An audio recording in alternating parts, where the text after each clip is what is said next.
All right, everybody, welcome to the latest edition of Deals and Deadlines. That's Hadley. I'm Matt. You all are the audience. We're going to be all together here talking about all the big sports business topics of the day. We'll be joined by a special guest later, too, Georgia Athletic Director Josh Brooks. He will talk to us about Georgia's entry into the NCAA tournament and the business aspect of that, not only for the Dogs, but for the SEC. But before we talk to the man, let's talk about what's going on. Back. Well, we can do that. He'll understand. It is at NCAA tournament week. So when we're recording on Wednesday, day before all the madness begins, and then on Friday we'll be right in the middle of the first round. The SEC gets a record 14 teams in the tournament in Hadley. That means $26 million of just revenue produced by getting that many teams into the dance itself. I'm wondering, this conference, which has always been known for football, now kind of taking over college basketball. And I know Greg Sankey and all these athletic directors have to love not only for the athletic part of it, but this is so good for business. Yeah, listen, when they made the decision to make this a mega conference, which we think it's going to even trend even more as we move forward, this is what they envisioned, having these conferences. And the general public is confused. Why are there 14 teams? Well, because if there are 14 teams, really there aren't, because we now have Texas. We have those type of schools that are part of the SEC that have included this mass number. So what these athletic directors have done collectively is pay dividends. It's going to show it in the NCAA as far as football goes, definitely in basketball. And they made this decision, Matt, for money. Sure. At the end of the day, this was about generating more money for their conference. And you know what? It worked. Well, let's talk about the business of college basketball in the NCAA tournament for a moment. It feels like maybe we're having a little mini renaissance for a sport that has been so out of the conscience of people. We've got Cooper Flagg, famous player as a freshman at Duke that everybody kind of recognizes. We've got a team in St. John's who is always this really important brand in the Northeast that's back this year with Rick Pitino. In fact, I saw ratings that came out of St. John's Creighton, averaged 1.7 million viewers on Fox, the most watched Big East men's basketball tournament final in network history. So what does this always lead us to? Sports always expands everything. Leagues, conferences, playoffs. It's been hinted at that the NCAA tournament will once again grow larger at some point. It used to be 48, then it was 64, and now we've got play-ins to make it 68. We know it's going to happen at some point. The question is when, and how can they decide the right number to make the most money? Yeah.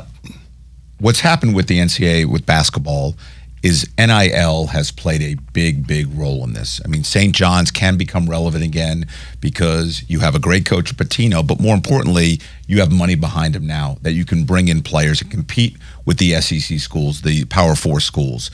So it's going to continue in that trend. You're going to find schools that are traditional basketball schools like a St. John's, even a Creighton, who's always been a prominent program, are able to compete with the Georgias and the Floridas and the Kentuckys of the world because smaller roster, NIL focused, and they can compete at the highest level. And I love it because it makes basketball relevant. It makes the March Madness even better. So we don't have like college football. You do have pockets of teams, but it's dominated by the same 5 or 6 teams every year. And it'll continue in that trend. Mm-hmm. Basketball allows you to have more balance amongst the entire country. Do you think, though, part of this, like we just talked about with the SEC, has NIL fueled them? Which the SEC was a good conference, but now it's this brand that, like when the ACC was at its peak, I don't know that it was ever this deep, right? That we're getting Arkansas with John Calipari is an okay team, but they're in the tournament. We're getting a Georgia team that hasn't been in the tournament since 2015. We're getting the top of the conference, which is still the Florida, Kentucky.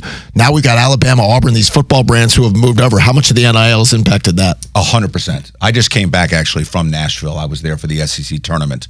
And hearing people behind the scenes talk that rosters today are going to look different tomorrow. The demand, the NIL, they're filled with NIL agents in every team lobby.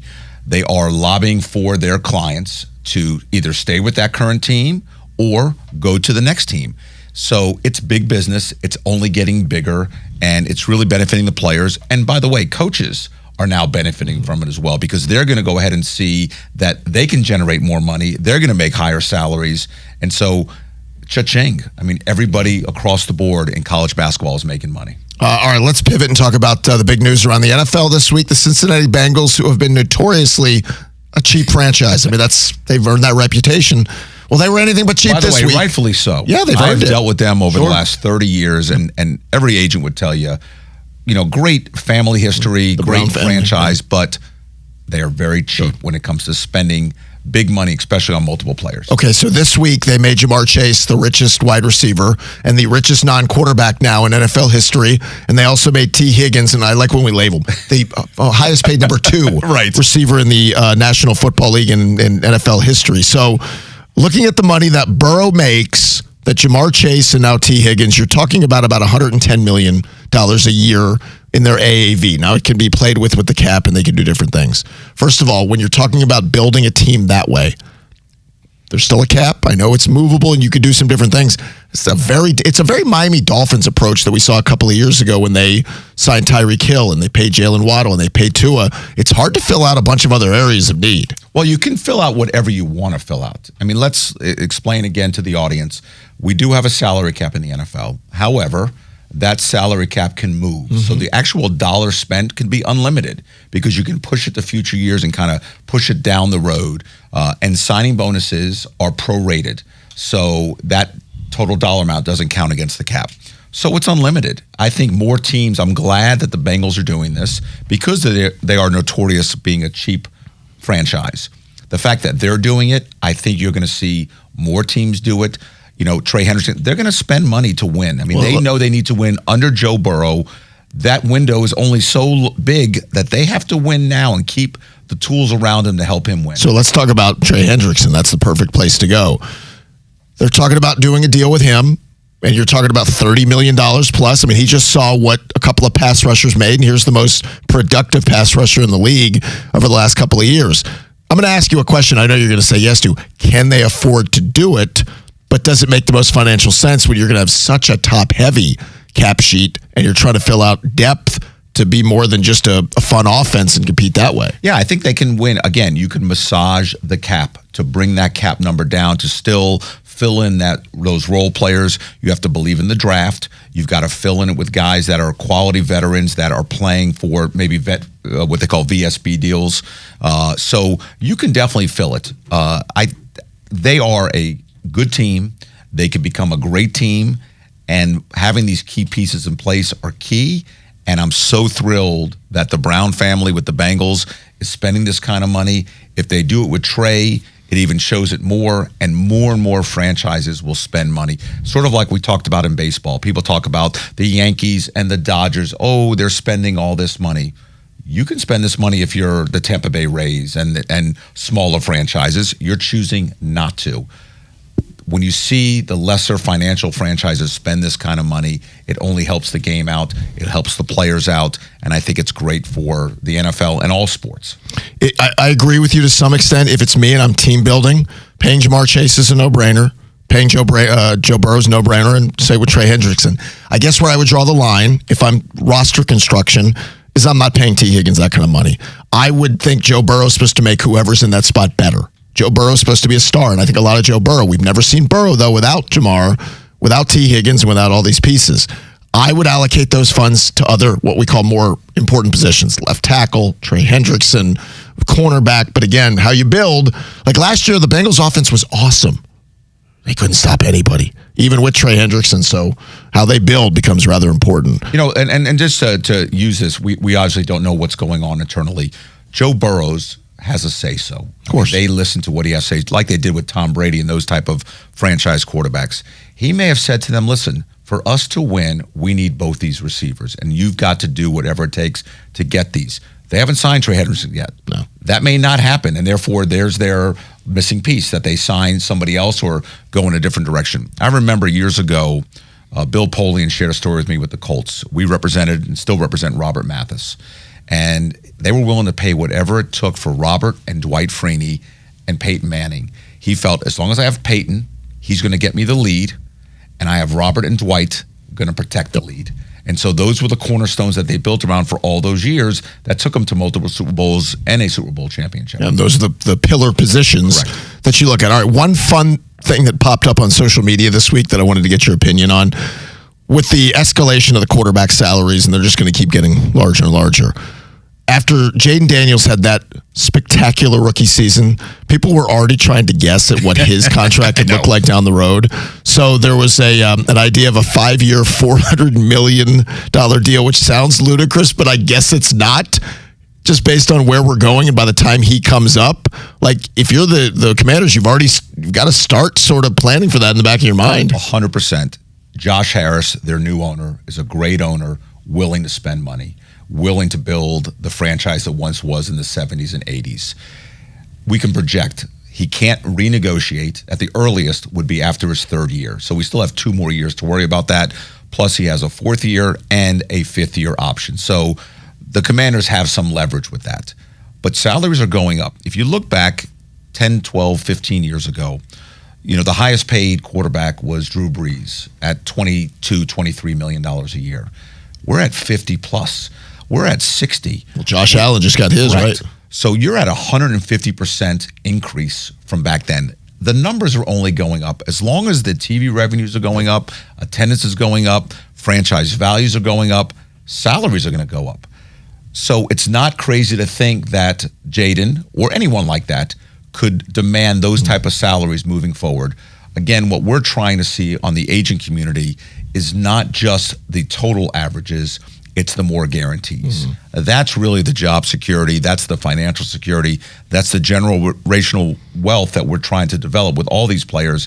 And so having players like that are trending that way with the salaries going up is going to be great. And I do foresee him reaching those type of numbers potentially. All right, one more topic I wanted to pick your brain on. EA Sports has already announced college football 2026 will come out. 25 was a huge hit in my home. I watched it every day. So now EA Sports is offering athletes $1,500. Big increase. It was $600 a year ago? Right. Double, we'll call it. So $1,500 to opt in to be used on the game, to have their name likeness used. But negotiations are also ongoing for players to receive royalties on top of that. So tell me, why is it flat $1,500 across the board? If I'm an agent of somebody of an Arch Manning status, or whomever we consider the top players in college football, if you want to use me, that's great. I'm not doing it for $1,500. You might get everybody else from Tulane and Marshall, and they get the free game and the money. We're gonna have to talk about a different number. Yeah, I think it's where players want to be part of this. Obviously, it's a great thing to be part of, to have people play with you. If you want to just demand more money and you're now opting out of it, I think that's a bad look. I think that it's a way for these guys to be involved in a great product that is generational. And it's a decent amount of money. But yes, you're going to find players, I think, opt out, who demand more money, who want more money, and they may not be part of it. EA is going to stay pretty true to, they increased the money from last year to this year, and I think that'll be a trend as we go forward. And it's going to be fun to watch it and develop. But I do see more people opting in than opting out. All right, so we'll talk to the athletic director of the University of Georgia, Josh Brooks, about his program, punching their ticket to the NCAA tournament. What does that mean for the bottom line, for the brand, and for Georgia hoops? We'll do it next. All right, we continue with this episode of Deals and Deadlines with Hadley and Matt. I'll remind you, you can subscribe anywhere you get your favorite podcasts. We're available on all podcast platforms. New episodes will drop each and every Friday, so if you are subscribed, it'll be waiting for you in your feed. We're also available on the 680 The Fan YouTube channel if you want to watch this extravaganza. We're proud to have our next guest, who is I'm sure, a very proud man today of his basketball program. He's the athletic director for the University of Georgia, Josh Brooks, who's kind enough to join us here on Deals and Deadlines. Josh, we appreciate the time. How are you? Doing great. Excited for the tournament and excited to get going. So let's start there. And so this podcast comes from a sort of a business of sports standpoint. I want to start there. So what is the bottom line? What does it mean for Georgia from a brand, from a business standpoint, just equity of having your team in this conference right now in the NCAA tournament? What does that mean to the business part of things? Yeah, it means a lot. I mean, obviously, when you have a conference as strong as ours is, that gets 14 teams in the tournament, it's exposure for the conference. It's exposure for the school. And some of those things you can measure directly, and some of those things are measured indirectly. Like, that, every time that we play a game on national TV and there's an institutional ad, that it helps our whole town. It helps our university applications. It drives interest. So there's direct things that you can track with season ticket sales and merchandise sales and giving. But then, like I said, there's the indirect things that that you always are harder to measure, but they're there as well. And I think anytime you can be on a national platform, it's great for the town, the school, the athletics department, everyone. Josh, as an athletic director who, was in the business pre-NIL, and now that we're dealing with NIL on a daily basis and constantly recruiting, how important is it to be in the tournament as opposed to sitting on the sidelines watching it as you develop with the NIL and are trying to maintain rosters and build rosters? Yeah, so I think the biggest piece of it is, money is going to be a factor, NIL is a factor, but at the end of the day, everyone wants to be on a team that's going to be competing in the tournament. So, I think when you're in that grouping and you're in the tournament, it puts you on another level, another platform to when the portal does open and you're going after a student athlete or you're trying to retain a student athlete, you can promise and show a vision of where we are and where we're going to be. I think, obviously if you're coming from a standpoint where you're not in the tournament, you've got a harder sales job to do. So I think it just elevates your whole brand to where your opportunities are going to be greater because you're in this elevated platform.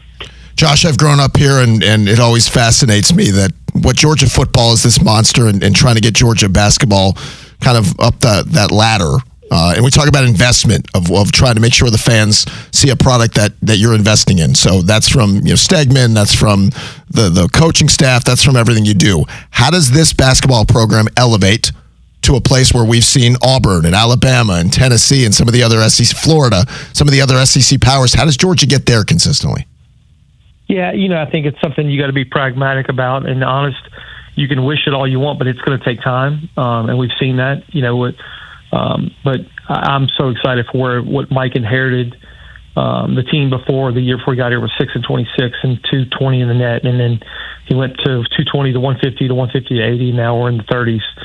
So it's just now it's that creating that expectation, that standard that this is what we expect, and I think Mike and myself and everyone in the department, we embrace that expectation, and it just becomes a standard, the norm. So we're not wishing about it. It just becomes what we aspire to be every year. Now, look, everyone can wish, but it's not easy. In this conference, we know it's a gauntlet.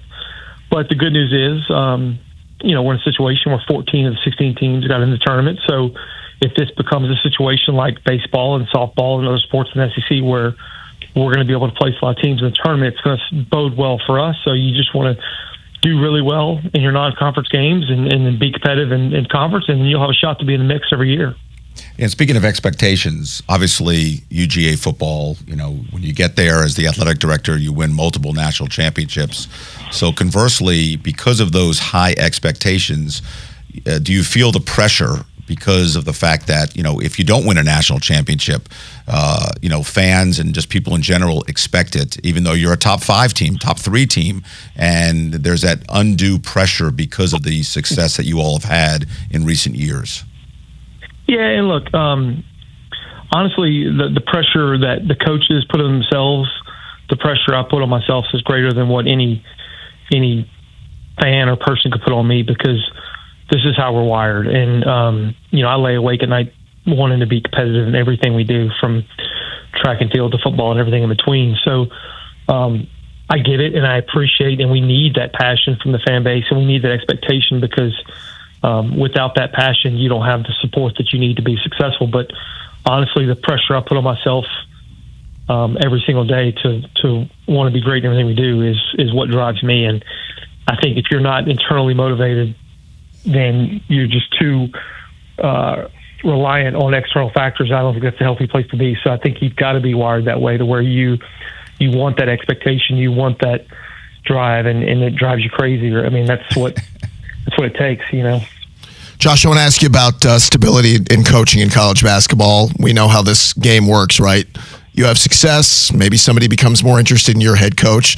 Georgia doesn't lack when it comes to funding and finances. So when you hear Mike White's name, rumor or more, come up from another school that might be interested, is that something you get protective over, of this is our guy, we're not a stepping stone job, we're the University of Georgia, this should be the end of the line for somebody who wants their dream job? Yeah, and I think that what you have to do with coaches is, it can't be a reactionary measure to where you're just able to react in that moment when rumors come up.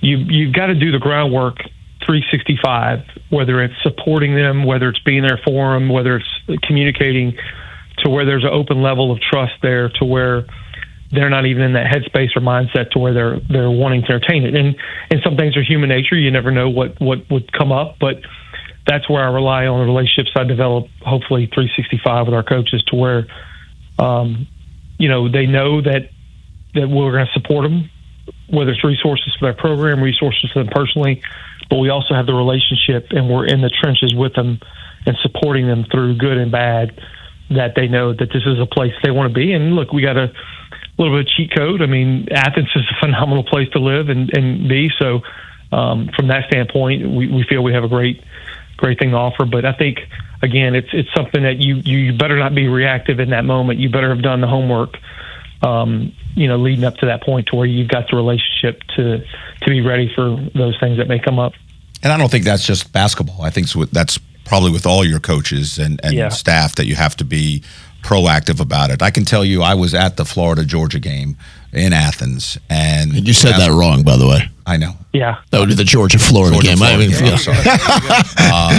And I will tell you, basketball is alive in Athens. It was electric. It was exciting, and after the game, the fans stormed the court, and it was great to see basketball in Georgia. And with all the talent that's here locally, there's no reason why Georgia doesn't continue on this trend. But I think you're right, Josh, and that's you have to really be proactive. I think you'd agree, not only with your coaches, but I also think with your players, with the formation of NIL and knowing that they could be poached or they can create more money elsewhere. So I think all the coaches would probably have to be proactive in that manner as well. Yeah, and there's things that go into that don't show up on the stat sheet. It's how we support them in academics. It's how we support them in mental health, nutrition, strength conditioning, and the people we have here. And I know this sounds a little maybe hokey or corny, but we've got really phenomenal people here at Georgia who care about our student athletes. And I think, that hopefully helps us in the long run, because we just have a large amount of great people who care. And I know in the NIL era, we can get caught up in numbers and dollars, but at the end of the day, we care about these kids' futures, and their future, no matter if they play 10 years in the league or 1 year in the league or no years, a Georgia degree will change their life. And the support we give them, and that's the vision we try to cast for them, is that it's bigger than just a 2-year decision, 3-year decision. It's where you're going to be 20 years from today. And I think if we lean on that, more good things will happen than not in the long run. Josh, a couple of quick football things before we let you go. Number one, what did you think now with this couple of months removed from the college football playoff? What did you think about the format, the expansion, how it ran, and what do you think the future looks like there? Honestly, I think it's going to take more time to, 1 year is not a great sample size. I think you want to see it a couple of years out and see how it plays out. But obviously it created some drama, some excitement, which at the end of the day is probably good for the sport, good for coverage.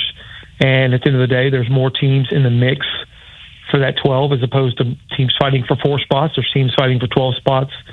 And it keeps more excitement for more programs going late into the year. So I would say that's, ultimately good for the sport. But I think I'd like to see it a couple more years and see how the committee keeps refining the process to give it a further evaluation. Let me ask you one more then about spring practice, with a lot of the spring practices and spring games going away. I know Kirby said he's a fan of the game, but there's also the business side of it. Where are you with the discussion about the future of a spring game in Athens? Yeah, I get it, both sides of it, but ultimately, as AD, my responsibility is to do what's best for the young men in our program and for Coach Smart, and I'm always going to support that because everything, my job centers around the student athlete first and foremost. So what's in their best interest and what's in the best interest of the success of our program has got to be first, and then from there we'll rally to make decisions and make it as best we can for our fans. But in my role, I've got to support what ultimately is best for our program, and we're in an evolution cycle of this whole process, and we don't know where it's going to be 2 weeks from today or a year from now, but we just have to keep being nimble and ready to adjust and reinvent what we think is the standard. There may be new norms that we have to get used to. Well, Josh, it's a pleasure. We know you're super busy. Congrats on a heck of a run for the basketball team, making the NCAA tournament. We appreciate you spending some time with us. We'll talk to you down the road. Appreciate y'all. Thank you. Thanks, Have a good Josh. day. There's Josh Brooks, the athletic director at the University of Georgia, joining us here on Deals and Deadlines. All right, coming up, Kirko trade, Kirko contract, Kirko money, Kirk Cousins. The saga continues. We'll give you the latest on the rumors of what could happen next with Kirk Cousins and the Falcons as Deals and Deadlines continues. All right, we continue with this episode of Deals and Deadlines with Hadley Engelhardt. I'm Matt Chernoff. We thank you guys for being a part of the program. All right, Mr. Hadley, we have a lot of ground here to cover. I want to get to Craig Kimbrell signing with the Braves in a moment, but the Kirk Cousins saga, and that's what we've got now. We've got a saga. It continues. Let me give you the latest on Kirk, and this report came from Josina Anderson, who said, I was just told 2 quarterback names have come up in recent preliminary trade inquiries or internal discussions, per a league source. Kirk Cousins and Will Levis. She says Atlanta's been By getting... the way, isn't that a great group together? Yes. Kirk Cousins and Will Levis. People don't even know who Will Levis is that we're talking to right now. She says Atlanta's been getting calls. I heard a 3rd-round pick being potentially actionable, something to monitor. There are always curveballs. Now, you and I both know how this works. That could be a plant from the Falcons. That could be a plant from Kirk's side. You're trying to get discussion ramped up because the same thing that you and I talked about last week, nothing's changed except for the Falcons now made it official that Kirk will get his $10 million bonus for doing nothing more than existing, which in the Falcons' minds buys them more time to view the market, try to create some sort of a Kirk Cousins trade market that maybe isn't there today so they can recoup not only a pick, but they want to try to move some of this money. So, I don't know. Are there legs to this story? It sounds odd to me with the timing, considering there are other quarterbacks still out there. I don't believe there are any legs to the story. I think that, I've said it before and I'll say it again, I think the Falcons are being penny wise and pound foolish. Time to move on. Cut your losses and move on. No team is going to take his contract the way it is, so you're not going to trade. He's going to let the Falcons pay all of his salary. He's going to play for a low number for the new team to help them out with the cap.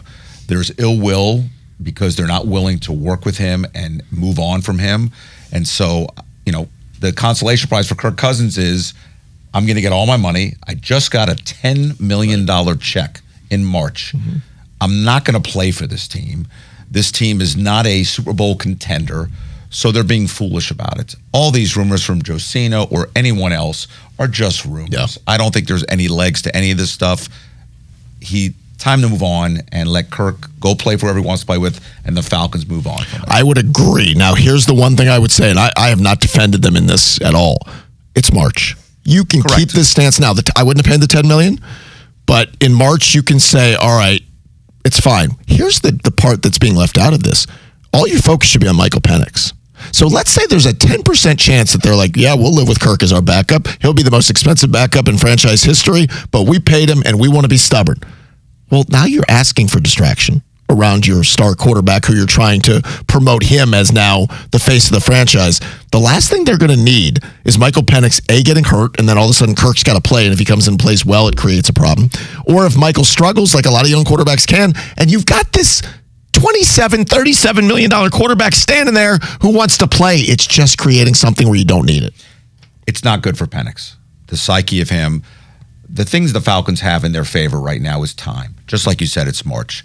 As we get in the next 6 weeks to the draft, that's where things are going to happen if there is a quote-unquote trade. I don't believe it's going to happen. Time to move on. Kirk is going to be playing in 2025 elsewhere. If he ends up being the most expensive backup quarterback, it's not good for the Falcons financially, and it's not good for the Falcons with the growth of Penix moving forward. But I would also add one element of this, and again, there's stubbornness that happens on both sides of things. It didn't work, and that's fine. But if you're the Falcons, and again, you want to try to take the next step forward, if you're going to try to put out, if it's from the Falcons or someone else, that somebody was going to offer a 3rd-round pick, when Aaron Rodgers is still unsigned, when you still have other options, Russell Wilson's still unsigned. Like, there's enough other guys in that same sort of category that you don't have to give up draft picks for. Now, speaking of that, there was a story that came out from Tom Pelissero that the Vikings have rejected multiple trade calls on J.J. McCarthy, telling other teams they're moving forward with him as their quarterback. Their plan is to add a veteran backup, so they are not pursuing Aaron Rodgers at this time. Rodgers apparently could come down to the Steelers and the Giants. when you look at his market, which I guess makes some sense for those two teams who have had the quarterback desperation. Do you have a guess? Like, are we done paying Aaron Rodgers $30 and $40 million, or is somebody still going to do that? I think people are desperate. You see all positions being what I call overpaid. We'll use as an example before we get back to quarterback. J.C. Horn, who's had one, I believe, career interception, has 2 years left on his current contract, just got $25 million a year. Oh. That's a panic mode. Do teams panic? Do they still think Aaron Rodgers has something in the tank to help them get over the hump and compete? Yes. To go to the Giants, I think, is a waste because the Giants are not a Super Bowl contender. The Steelers, on the other hand, are somebody that is a contender. They just brought in another great wide receiver. So I think they have vision of, hey, if we can win now, let's go with Aaron Rodgers. But they may stick with Russell Wilson. So all these things are to be determined. They're going to pick one of these quarterbacks. There's no doubt about that. Minnesota going with JJ, not surprising. They took him in the first round. He is their future. If not for being injured, he may have been their quarterback last year. So it's important to understand the whole dynamics of building a roster, working with who you've developed, just like Atlanta with Penix. They drafted him high. It's time to move on. This Kirk Cousins stuff is just a mess for Atlanta. Cut ties, move on. Aaron Rodgers will come to terms when he's ready. You know, when he's done with his meditation or whatever he's doing. Yeah, darkness retreat to think about. Exactly. Yeah. So I Sounds think like a blast. All that will happen, and it will happen in due time. And again, just like you said, it's March. Yeah. Okay, let's switch gears and finish up by talking about what the Braves did this week. They bring back old friend Craig Kimbrell, who at one point was as dominant a closer as we've seen, Hall of Fame resume. Now he's 36, about to be 37, and like a lot of pitchers, they all got squeezed out when teams didn't have spots available on their rosters, meaning there's a lot of non-roster invitees and a lot of minor league contracts. So Craig signed a contract that's a minor league deal that could pay him $2 million if he makes the Braves major league roster at some point, which the goal is if he pitches well enough, they'll have him here. Tell me about those deals as the agent when you're making them. You'd love to always have leverage, but the market wasn't there. 25, 26-man rosters were full earlier than expected. So at the back end of your career, here's another $2 million if you can go play. So maybe the spot, the team, the city is more important than, in that case, the potential money. I agree. Craig Kimbrell's made a ton of money. In his heyday, he was elite. He's now at the tail end of his career. This gives him an opportunity to have another nice payday. You know, we talk about, it's only $2 million at the tail end of your career, so it's not the worst thing in the world. Craig Kimbrell also wants to win, and that's as Craig Kimbrell. Players in general, when you get into your mid-late 30s and you're still playing a kid's sport and you can still make millions of dollars, why not? This is an opportunity for him not only to make money, but he loves playing for Atlanta. Atlanta is a World Series contender, so it covers all bases. And if he's able to be a fraction of what he once was, he still can be an asset to the Braves bullpen as they go further into the season and into the playoffs, especially with his experience. So I think that, as an agent, we always advise players that if you can continue your career and play for a team you want to play for, it's a win-win. Yep. You've got the rest of your life to retire and move on. And again, not a bad consolation going away gift of $2 million. Sure. And again, he knows the city, he knows the organization. There's some comfort there. Correct. As you point out, there's a World Series contender, so it's a great way. If right off into the sunset, if he's a part of a world champion, going out and parade, maybe you retire and drop the mic. Absolutely. Exactly. That's what we're going to do right now. We're going to drop the mic. Reminder, you can subscribe to Deals and Deadlines on any podcast platform. Just search for the name. New episodes drop each and every Friday, and we're available on the 680 The Fan YouTube channel. Thank you, Hadley. Good work. Matt. Thanks to Bella for Bella. doing Bella things. And thanks to you all for spending your time with us. We'll talk to you next week on Deals and Deadlines.